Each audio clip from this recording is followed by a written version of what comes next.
Hello everyone, it's time for the second episode of our reviews of the ROG Phone 5 accessories.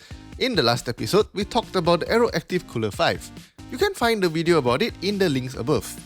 Today, we'll be taking a look at an accessory that isn't exactly new, but you will need a new bumper case to use it with the ROG Phone 5. It is the ROG Kunai 3 Gamepad, the controller attachment that turns your ROG phone into something that's almost a switch. I'm Mr. Chan from Porter.net and let's go!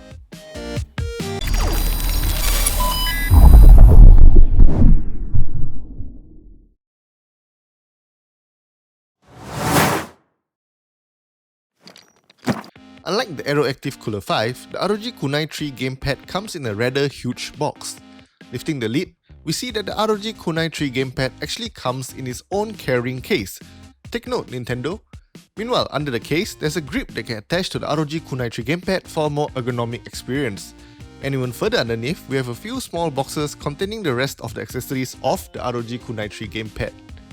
The first box contains a sleeve USB cable for charging. It is really quite overkill for something like this, but I guess we can't say we are too surprised by ROG being overkill anyway. It is quite odd to have a USB-A connected though, since the ROG phones that support the ROG Kunai 3 Gamepad all come with USB-C chargers anyway. It is also a rather good length, possibly so you can game while you're charging. Then you have some documentation, and well, this is the only time we'll be flipping through it anyway, so let's make it count. Next up, we have the ROG Kunai 3 bumper case for the ROG Phone 5. As the ROG Phone 5 is slightly different in terms of dimensions with its predecessor, we need this to ensure that the ROG Kunai 3 Gamepad is still compatible.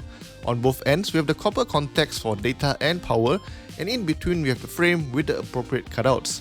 If you wanted to, you could use the bumper case attached to your device at all times, as it does have cutouts for the camera and stuff. Well, if you wanted to. And here's the grip that we saw in the box earlier. There's a little locking mechanism here which our video guy seems too happy to play with. I have no idea why. And now, let's open up that sweet ROG carrying case. This is the ROG Kunai 3 Gamepad's main body. Right off the bat, you can see that ASUS put quite a lot of attention to detail in the design of the ROG Kunai 3 Gamepad. While it touts a rather angular design, it does have the appropriate curves in places that you need them to be. The controller can be attached to the middle piece, combining the two halves just like you can with the Switch. It can also be split apart to be attached to either end of your ROG Phone 3 or ROG Phone 5, just like a Switch, but better, because there's RGB, and the back of the bumper case also has a huge cutout for your ROG Phone 5's RGB to shine through as well, so extra points for that. You get two shoulder buttons, and it is here that the ROG Kunai 3 Gamepad really has a major advantage over the Switch's basic controller. Instead of mere buttons, we have an analog trigger along with a shoulder button. It even has a rear pedal to add even more control. On each side, you get a total of 3 buttons, 2 at the top and 1 on the back, with one of them being an analog trigger too. Very nice. Now let's take a look at the grip. It helps to make holding the controller much more comfortable, especially if you have bigger hands. It just locks onto the ROG Kunai 3 Gamepad with a little mechanism that our video guy was playing with earlier. Nothing too fancy here. And as mentioned earlier, you can either use it as a gamepad via Bluetooth or attach it to your ROG Phone 5 to turn your gaming phone into a Switch-like gaming device. The latter will also allow you to charge your ROG Kunai 3 Gamepad at the same time, ensuring that you won't run out of juice on the controller all of a sudden while you're in the middle of a game. Speaking of attaching it to your device, the bumper case that accommodates the ROG Kunai 3 Gamepad still has room for the Aero Active Cooler to be attached, allowing you to have more controls than you have fingers for. On top of the 2 rear pedals on the ROG Kunai 3 Gamepad, you now have an extra 2 thanks to the Aero Active Cooler 5. If you're particularly dexterous, you can definitely take advantage of all that. But I'm a guy who put my stats into INT instead of Dex, so I'm not even gonna try.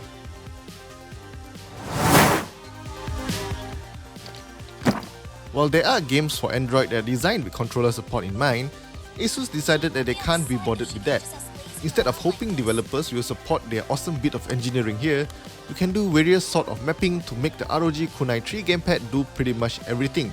Even simulate touch and swiping gestures that you would usually do with on-screen controls via Game Genie. Yes, the same app that you can use to customize your air triggers and Aero Active Cooler 5 pedals. Isn't it incredible? You can also remap the buttons on the ROG Kunai 3 Gamepad to do whatever you want, giving you full control over your gameplay. In fact, I think it is probably a lot more in-depth than many in-game control customization menus on PC. It is very useful for Genshin Impact, allowing you to game without hunting for the controls on your display, or worse, obstructing your view of the game.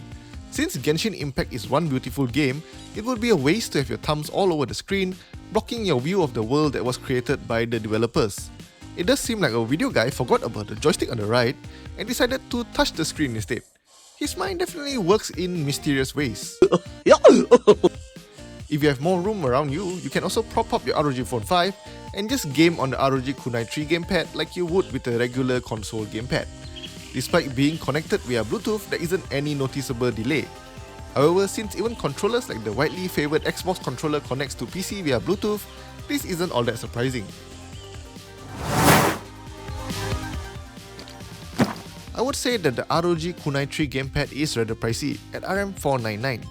If your game does support Xbox controllers, you can probably spend less and just get the Xbox controller. But of course, it doesn't split apart to let you attach it to your ROG Phone 5, and neither does it have RGB. In the event that you decide to pick up a game that doesn't support controllers natively, you will also not be able to enjoy the deep remapping functionality of Game Genie. I guess the software and hardware of the ROG Kunai 3 gamepad is what contributed to its price tag. It is definitely something that most people won't need, except for the most hardened mobile gamers out there. So, there you have it, our review of the ROG Kunai 3 gamepad. What do you think? Do you find an accessory like this interesting, or do you think that mobile gaming still has a long way to go before it can match the mobile consoles in the market? Let us know. Don't forget to also check out the links that are popping up to watch the rest of our reviews of the ROG Phone 5 accessories. I hope you enjoyed this video, and if you did, make sure to like, subscribe, and also follow us on Instagram and Facebook for more content like this. I'm Vincent Chan from Poder.net, and I will see you guys in the next video. Adios!